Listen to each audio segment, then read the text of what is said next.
Now, you may think that you know how to practice, but I promise you that it could be more efficient, and in this video, I'm going to show you how. My name is Josh Gu, and after years of studying the clarinet with some of the best teachers from around the world, I am excited to be sharing my knowledge with you. So go to QuickStartClarinet.com or check the description on this video to see all of the wonderful resources I have to help you reach your clarinet dreams. And of course, subscribe to this channel for weekly clarinet and music tips and tricks. So I've somewhat talked about these aspects that I'm going to be talking about in this video in past videos. So I'll have the little note card pop up with the links to that when it's relevant. I'll also have all the links in the description. I'm not sure if I have enough note card options for all the videos that I'm going to be referencing, so be sure to check the description if you don't see a thing pop up. But this is sort of putting the glue together. I think I've talked about these things individually, and I think they make sense, but even in my own playing and my own teaching, these things have sort of been coming together and starting to solidify, and I think I'm getting to the point where it's really starting to make a lot of sense, and the way all of these things work together is really nice. And hopefully with this video, it'll give you sort of a scientific process or a step-by-step path for practicing any piece of music you're working on. Whether you're a clarinetist or really any musician, this applies to actually everybody. So if you're not a clarinetist watching this, you can still get a lot out of it. Honestly, this might even apply to practicing other things besides just music, but mostly music focused, mostly clarinet focused. But I hope that you enjoy this. I think it's going to be really interesting and really helpful. So let's jump into it.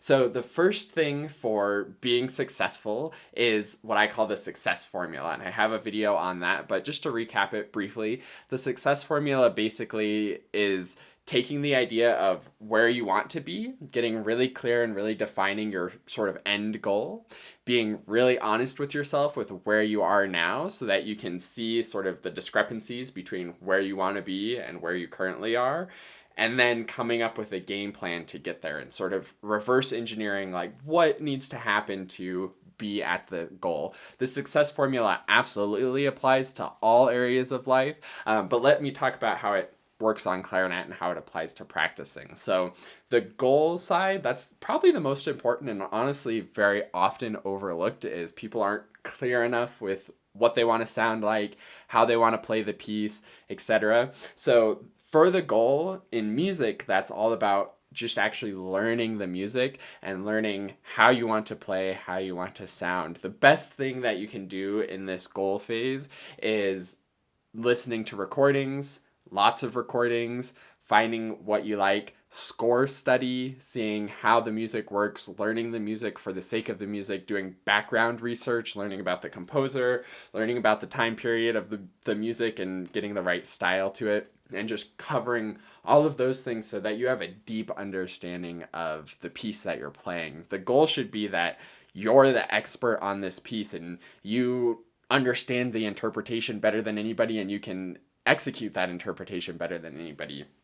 I think in the big schema of the success formula, I think it's okay to be very lofty with your goals. This is sort of like, what would be perfection? Like, what is the perfection that you're aiming for? Perfection doesn't exist, but what is that perfection that you would be hypothetically trying to achieve?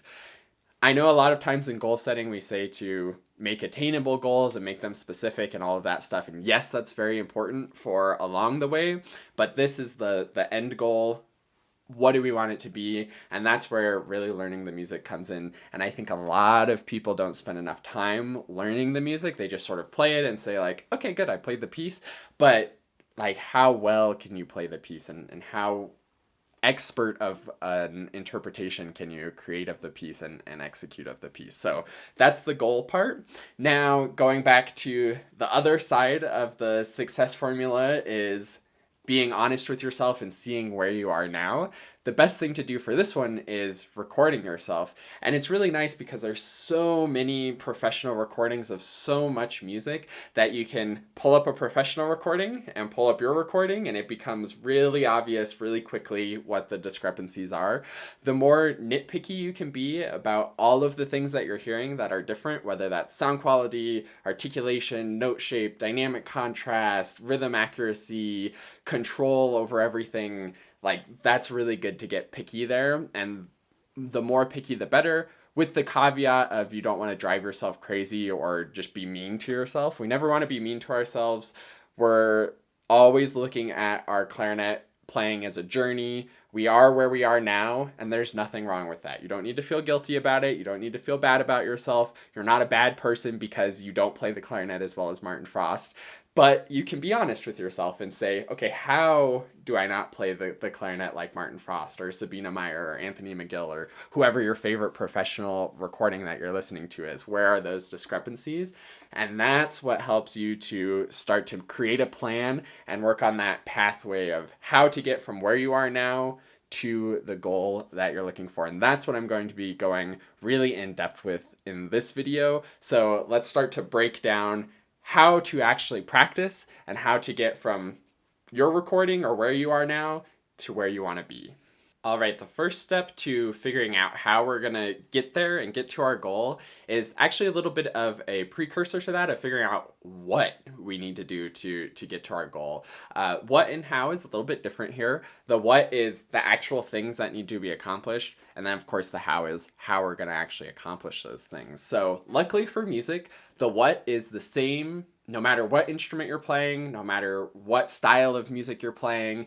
The what is always the same. I've called it before my practice checklist, and I have a free download of my practice checklist if you join the members area, the free members area.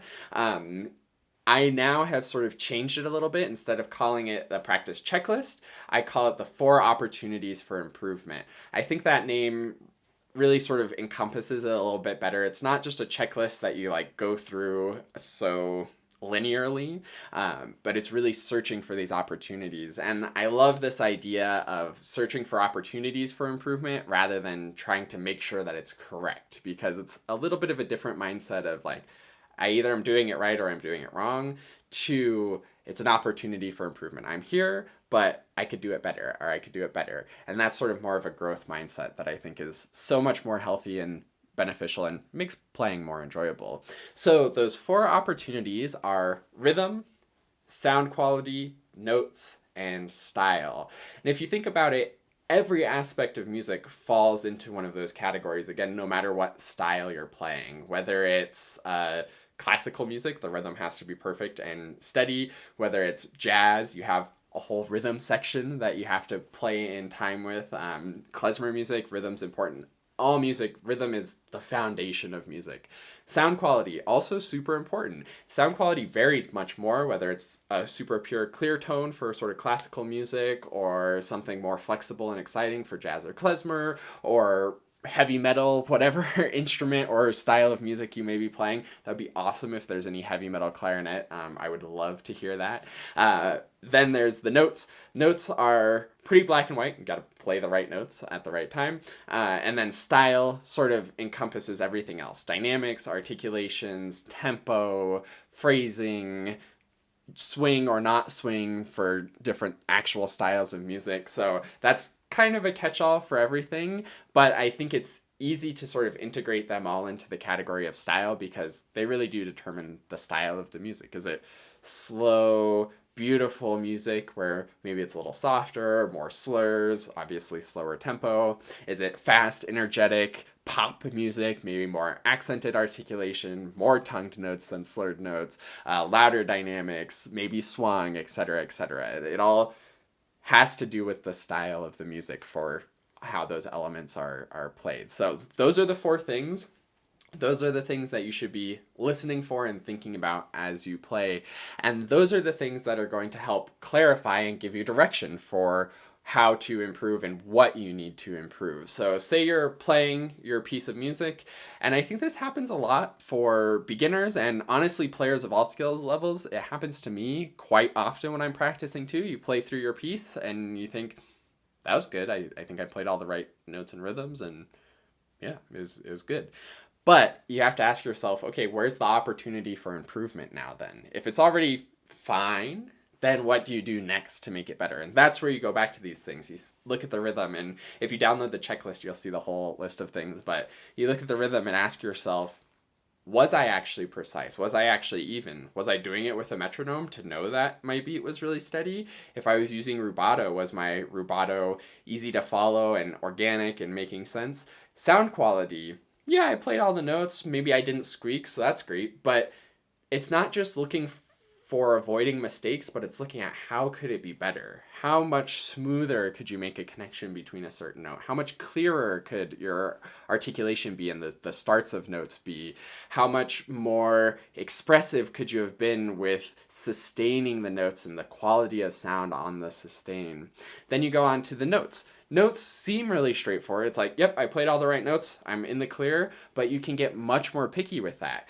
How confident were you playing the notes? Sometimes we run into bits and we're like, oh, I don't know if I'm going to play the right notes, but you do play the right notes. So you could be like, well, it's good enough. I played the right notes, but you want to be really confident. How confident are you with how you're playing the notes? How confident are you about your finger motion? That's a really important part of playing the notes is the actual fingerings. Are your fingers relaxed or are you freaking out and tensed up as you try to play fast? So that's a good way to look for the opportunities to improve in the notes.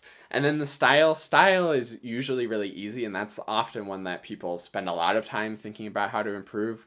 You can spend an eternity just trying to get more dynamic contrast because you can almost never have too much dynamic contrast, almost. Dynamic contrast, tempo, that's another one that we struggle with a lot. If it's very fast, trying to get it up to speed, there's always opportunity for improvement that way.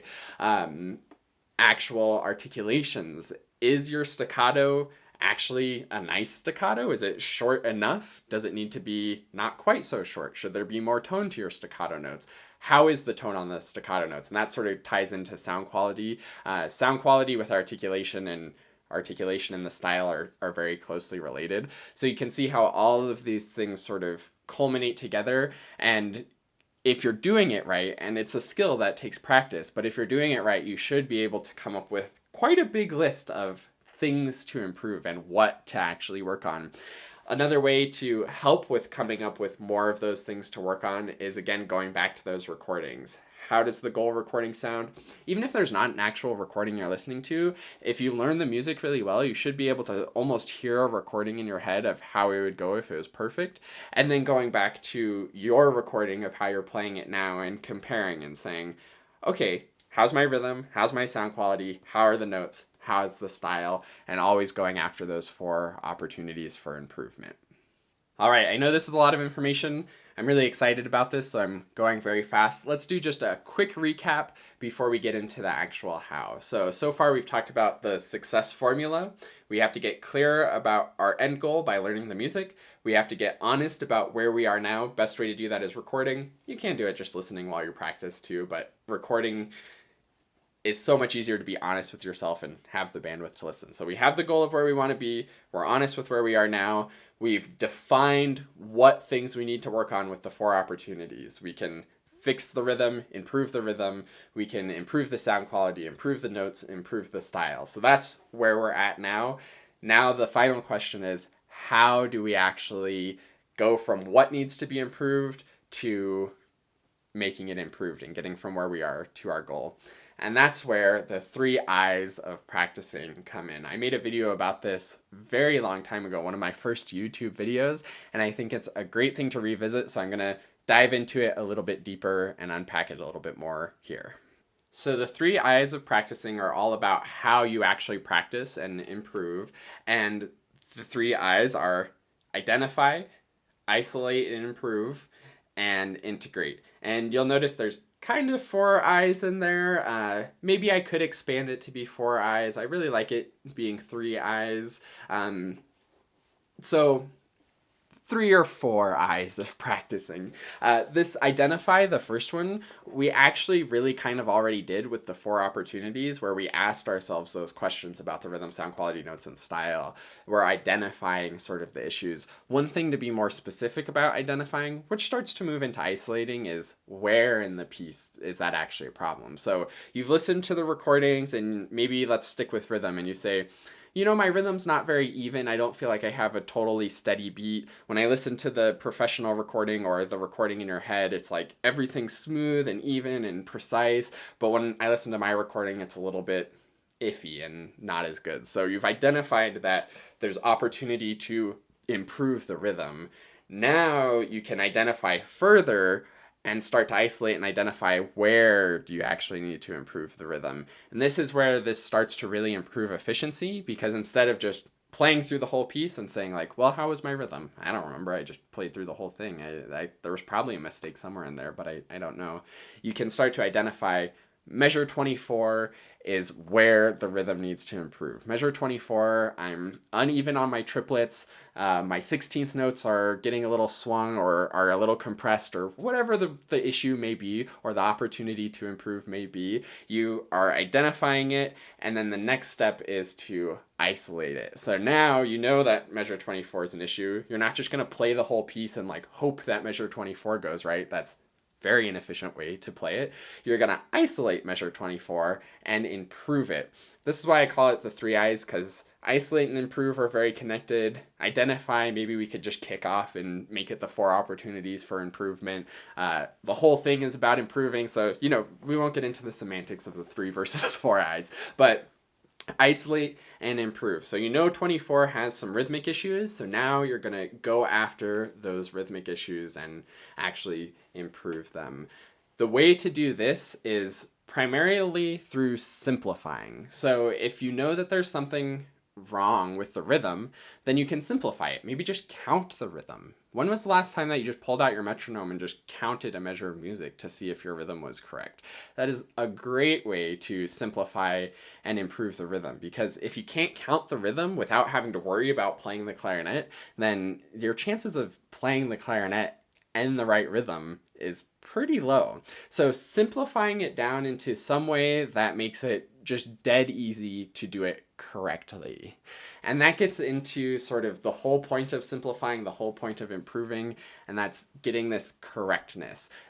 I did a video called the 3 C's. The 3 C's are sort of the end goal that we're going for. The 3 C's are correct, consistent, and comfortable, or correct, comfortable, consistent, confident, consistent, whatever C's you want to throw in there. But correct is very, very important. And that has to always be the first step that we're going for. If you can't do it correctly, then it doesn't matter how consistent you are. If you're consistently incorrect, that's not good. It doesn't matter how confident you are. If you're playing strong and wrong, it's better to play strong if you are wrong, but it's still not right. So we have to get correct first. And that's where this simplifying comes into play. If you can't correctly count the rhythm with a metronome, then you're not going to play it correctly. If you can't correctly play the right notes, then you're not going to play the right notes, obviously. So that correct stage is really important. If you can't play the correct notes at the right time, evenly and smoothly, then it doesn't matter how much you speed up, you're not going to be doing it properly. So correct is really important. And that's kind of what this whole simplifying and improving is about. So you're looking at measure 24. Measure 24 is tricky for you. You've identified that there's an opportunity for rhythmic improvement in measure 24. Now you're isolating it and working with it. So you count it, you get it correct when it's counting. That's awesome. But maybe sometimes it goes well and sometimes it doesn't go well when you're counting. So you have a consistency issue. So that's where that second C of consistency comes in. So you need to do it multiple times until you can correctly do it consistently. And hopefully by the time you're doing it correctly, consistently, you're also feeling good about it and feeling comfortable and confident. If you're not feeling comfortable, just go slower or simplify in a different way. Maybe the whole measure counting is too much and you're not able to do it correctly, consistently. Maybe do just 2 beats counting consistently and correctly. Maybe do 2 different beats. First 2 beats, second 2 beats. Do it even slower. Do just 1 beat at a time. Whatever it takes to get it correct, get it consistent, and feel like you're in control of making it correct. We can all play the right rhythm occasionally when we get lucky, but the goal for truly owning the music and reaching your goal of that professional level is that you need to be in control of making the correct music happen consistently. That's what makes a professional, is that they're correct and they're consistent, and usually they're confident about being consistent. If you're scared of the music, you're usually going to be inconsistent or going to make more mistakes. So correct, consistent, comfortable, confident, in control. That's another C we could add there. And that's the goal when we're isolating. So you've now done measure 24. Your rhythm is awesome. You've counted the rhythm. You've tried playing the rhythm. You've played the rhythm on one note so you don't have to worry about changing notes. You've done whatever it takes to be able to play measure 24 with the correct rhythm, with the correct notes, and that's going great. And maybe along the process of practicing measure 24, you've noticed like, oh, hey, that was an F sharp instead of an F natural, so you fixed a note issue while you were at it. Maybe you noticed, this kind of in the throat tones, my sound quality isn't great, so I'm gonna work that a little bit to get that better. So you can see like, when we're isolating and improving, it's more about isolating a small amount of music so that you have the bandwidth to make all of the possible improvements that you can. And remember, there's 4 categories of improvement. So there's lots of improvement that can be made when you're working with just this little bit. But the goal is you've isolated, you've improved, you've gotten as much opportunity for improvement as you can out of that measure, and measure 24 is sounding really, really good. And this doesn't have to apply to just one measure. It could be just one beat. It could be 8 measures. It could be a phrase of the piece. It's whatever needs the work, but you've isolated, you've improved it, it's sounding good. Now we're on to the final I, which is to integrate. This is somewhat, again, where the consistency comes in and the confidence or the comfortableness comes in, because so often when we're playing, we can isolate one measure and get it pretty well, but then when we do it in the context of a bigger chunk of the piece or the whole piece, if it's a short piece, then it doesn't go as well. So integrating is a really important part of this practice process, where you need to do maybe just a little bit before that and get into it, and then maybe add a little bit after it and do a little bit before through the section, a little bit after, and then you can do a big section of the piece, and then eventually you'll be able to do the whole piece with all of your improvements integrated together and working all the right way. And before you know it, you're playing the whole thing correctly, consistently, comfortably, and you're much closer, if not at, the goal that you aimed for. All right, that was a lot of information. This stuff happens a lot more organically than it may seem, but you can really make it scientific and do it step by step. It's kind of up to you. Some people like to be really rigid and really regimented about their practicing, where you can pull these out and even block it out by time. Like, for these 15 minutes, I'm gonna do this, and for these 5 minutes, I'm gonna do this. You can be that picky. You can also do it a little more organically, which is usually more of what I do, where I'll play a bit and then do some score study and then think about what needs to be improved and then isolate one measure and really go after it, and it sort of all comes together. I don't know if one way is necessarily better than the other. I'm pretty confident that the scientific and more rigid way was definitely the most efficient. May not be the most fun and enjoyable, so you need to find a balance that works for yourself. But let me just, to recap it all, sort of go through the process sort of with an actual hypothetical piece of music. So say this is a band piece, this is a solo piece, this is an etude. It can be any piece of music, whatever you're working on. But you've decided that you're going to play it. So the first thing to do is get a clear image of how the piece should go. So that's learning the music, score study, listening to recordings, all of that good stuff. So I strongly encourage, again, it's easier said than done. Usually we're excited to just get into it and start playing, but I strongly encourage you to learn the music before you even throw the clarinet at it. It'll help fix so many issues, and you won't be making mistakes right from the start. You'll have a clear image of what you want. So that's step one. Get that clear image, hear that goal, know what you want the piece to eventually sound like when you're done learning it. Now, of course, you can't start recording right away. Being honest with yourself is, well, I've never played this. I don't know the notes. I can't play it at all. So you have to start working through a little bit at a time. Now, you don't have to start at the beginning when you're doing this. You can start with that identification right away, especially when you've listened to it. You probably know where the tricky parts are, or where it looks tricky, where it sounds tricky. It's probably going to be a part that takes a little more effort to learn. So you could jump in right away with the hard stuff. And what you're going to do is identify 8 measures, 1 measure, whatever the chunk is, could be even half a page or even a whole page of music, but you're going to identify where you want to start.